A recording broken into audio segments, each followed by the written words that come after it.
Actually Suresh ఏమైందంటే అని దివ్యాంక కావాలనే కింద పడిపోతూ ఉంటుంది. అయితే సురేష్ పట్టుకుంటాడు. అబ్బా కాల్ బెనికింది అని దివ్యాంక నటిస్తూ ఉండటంతో రా లోపలికి రా, ఎలా ఉంది మందు రాయినా అని సురేష్ అడుగుతూ ఉంటాడు. ఉండు ఆయింట్మెంట్ తీసుకొస్తానని సురేష్ లోపలికి వెళ్ళగానే దివ్యాంక సురేష్ ఫోన్ నుండి ఫోన్ చేస్తూ ఉంటుంది. ఖచ్చితంగా దివ్యాంకనే ఫోన్ చేస్తూ ఉంటుంది వదిన, కాల్ తీయకండి అని తాతి అంటే మళ్ళీ నిన్ను ఏదో ఒకటి బాధ పెట్టడానికే ఏదోలా మాట్లాడుతుంది అక్క, ఫోన్ తీయకు అని కేదార్ కూడా చెప్తాడు. ఫోన్ తీస్తే కదా అక్కడ దివ్యాంకన కాదా ఫోన్ చేస్తున్నదని తెలిసేది అని నిషి అంటే అవునమ్మి ముందు ఫోన్ తీ అని వైజయంతి ఫోన్ని ఆన్ చేసి స్పీకర్ ఆన్ చేస్తుంది. అప్పుడే వీడియో కాల్ కనిపిస్తూ ఉంటుంది. మళ్ళీ సురేష్ని నాకు దగ్గర చేసినందుకు థ్యాంక్ యూ కౌశికి అని దివ్యాంక చాలా సంతోషంగా మాట్లాడుతూ ఉంటుంది. అయితే అప్పుడే సురేష్ రావటంతో దివ్యాంక ఫోన్ని పక్కన పెట్టేస్తుంది. ఏంది వీడియో రావటం లేదే అని వైజయంతి అంటూ ఉంటే ఇక్కడనా ఉండు ఆయింట్మెంట్ రాస్తాను అని సురేష్ రాస్తూ ఉంటాడు. సురేష్కి కనిపించకుండా దివ్యాంక ఆ వీడియోని కౌశికి చూపిస్తూ ఉంటుంది.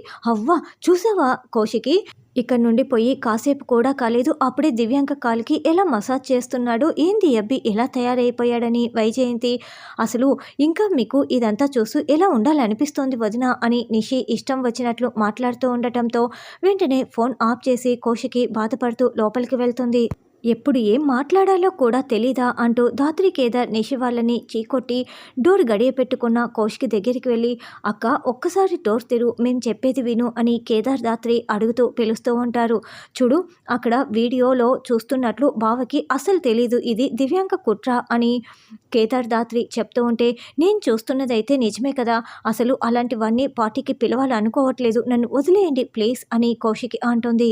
అయ్యో ఇప్పుడు ఎలా ధాత్రి, కీర్తికి ఇవన్నీ అర్థం కావు, అక్కేమో బావని అర్థం చేసుకోదు, ఇప్పుడు చూసింది నిజమేనని పార్టీకి పిలవదు కదా అని కేదార్ అంటే సుజాత హత్య కేసులో మొత్తం నిజాలన్నీ బయటికి వచ్చి ఆ డబ్బుకి వదినికి ఏ సంబంధం లేదని నిరూపించాలి కేదార్, అప్పుడే వీళ్ళ మధ్య ఉన్న మనస్పర్ధలు దూరం అయిపోతాయి అని ధాత్రి అంటుంది.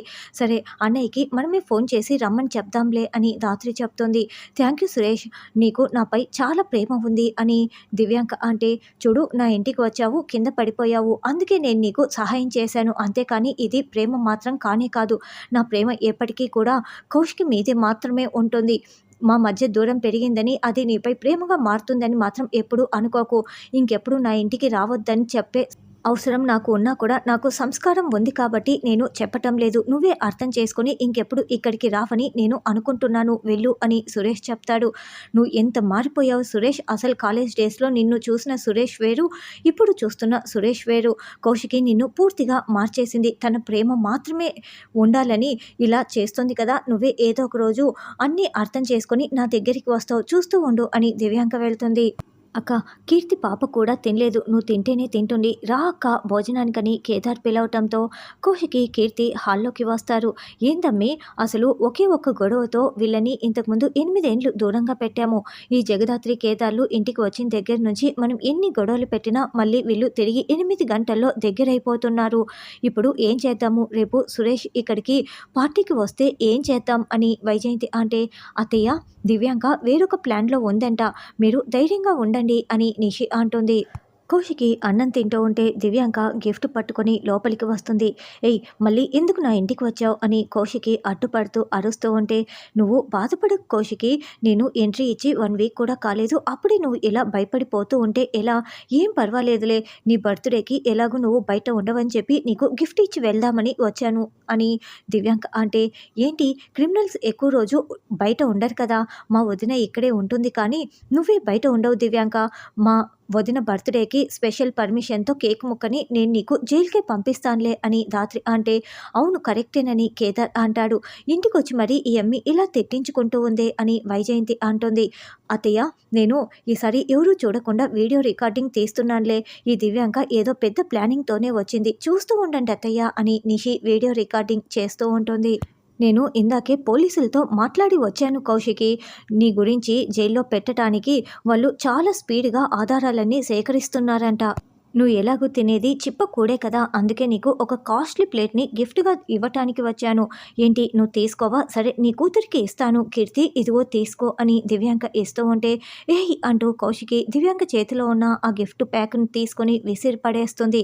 ఏయ్! నా కూతురు జోలికి వస్తే నీ ప్రాణాలు తీసేస్తాను జాగ్రత్త అని కౌశికి వార్నింగ్ ఇస్తూ ఉంటే, నీకు బుద్ధి లేదా? నువ్వు అసలు మనిషివేనా? మా వదినతో పెట్టుకుంటావు. కీర్తిని అడ్డు పెట్టుకొని ఇలా ఎలా పడితే అలా మాట్లాడడానికి వచ్చావు అని ధాత్రి నిలదీస్తూ ఉంటే, అసలు మనిషి కానే కాదు అని కేదార్ అంటాడు. నువ్వు ఎన్ని కుట్రలు చేసినా నువ్వు నాపై గెలవలేవు. నా ఇంటికి వచ్చి అవమానపడి తిట్లు తింటున్నది నువ్వు వెళ్ళిపో అని కౌశికి అంటే, ఇంకెప్పుడు రాకమ్మా వెళ్ళు అని సుధాకర్ చెప్తాడు. దివ్యాంక ఆ గిఫ్ట్ తీసుకొని వెళ్తూ వెళ్తూ నిషి వైపు చూస్తూ నవ్వుతూ వెళ్తుంది. అక్క కావాలనే ఆ దివ్యాంక ఇలా చేస్తోంది అని కేదార్ ధాత్రి చెప్తూ ఉంటే, సురేష్ అన్నయ్య ఆ దివ్యాంక దగ్గరికి వెళ్తున్నాడు కాబట్టే కదా ఇలా జరుగుతోంది అని నిషి, యువరాజు, వైజయంతి అంటారు. తర్వాత కౌశికి లోపలికి వెళ్తుంది. ఏం ఆలోచిస్తున్నావు ధాత్రి అంటూ కేదార్ రావటంతో, అసలు దివ్యాంక ఇక్కడికి వస్తే వదిన తిట్టి కొట్టి పంపిస్తుందని తెలిసి కూడా గిఫ్ట్ పట్టుకొని వచ్చింది. ఆ గిఫ్ట్ తీసుకువెళ్తున్నప్పుడు నిషి దివ్యాంక ఇద్దరు ఒకరిని ఒకరు చూసుకొని నవ్వుకుంటున్నారు. అంటే ఏదో ప్లానింగ్తోనే ఇక్కడికి వచ్చింది. ఏంటా ప్లాన్ అని ధాత్రి, కేదార్ ఆలోచిస్తూ ఉంటారు.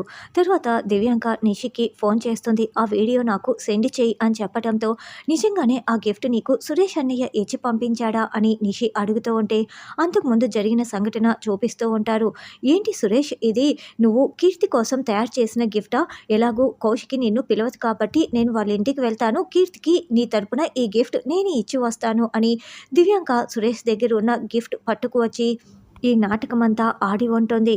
ఇప్పుడు ఈ వీడియో నేను సురేష్‌కి పంపిస్తాను. అప్పుడు సురేష్, కౌశికి జీవితాంతం విడిపోతారు అని దివ్యాంక చెప్పడంతో, సూపర్ దివ్యాంక నీ ప్లాన్ అని నిషి, వైజయంతి సంతోషపడుతూ ఉంటారు.